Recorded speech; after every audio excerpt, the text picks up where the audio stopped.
September 21వ తారీఖు ఆదివారము అమావాస్య. చాలా విశేషమైన రోజు. ఎవ్వరూ మిస్ అవ్వద్దు. పితృదోషాలున్న, ఎనర్జీ బ్లాకేజెస్, జీవితంలో ఏం చేయాలో ఎలా వెళ్లాలో ఏంటో తెలియని బ్లాకేజెస్ చాలా మందికి ఉంటాయి. మనీ బ్లాకేజెస్ ఉంటాయి, లేకపోతే స్టక్ అయిపోతుంటారు లైఫ్ లో. ఈ ఓవర్ థింకింగ్, డిప్రెషన్ ఇలాంటి వాళ్ళందరికీ కూడా, లేదా ప్రయోగ బాధలు, శత్రు బాధలు, నరఘోష ఇలాంటివన్నీ కూడా. అలాంటి వాళ్ళు ఎవరున్నా ముందుగా అందరూ చేయాల్సింది ఏంటి అంటే, మీ ఇంట్లో చనిపోయినటువంటి పితృదేవతల పేరు చెప్పి ఒక 5గురికైనా భోజనం పెట్టండి. దీనివల్ల పితృదోషం నుంచి తప్పకుండా బయటపడతారని చెప్పొచ్చు.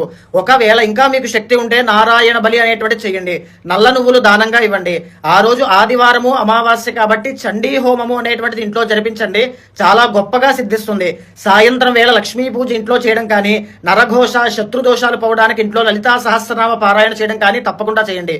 ఒకవేళ ఈ పని నాకు బ్లాకేజ్ ఉంది, ఇది ఖచ్చితంగా అవ్వాలి, ఆరోగ్య సమస్యలు తగ్గాలి, రుణబాధల నుంచి బయటపడాలి అనుకుంటే శివుడికి ఏకాదశ రుద్రాభిషేకం చేయించండి. దాంట్లో ముఖ్యంగా సువర్ణ జలంతో స్వామికి చేయండి. గొప్పదైన శుభ ఫలితాలు చూస్తారు.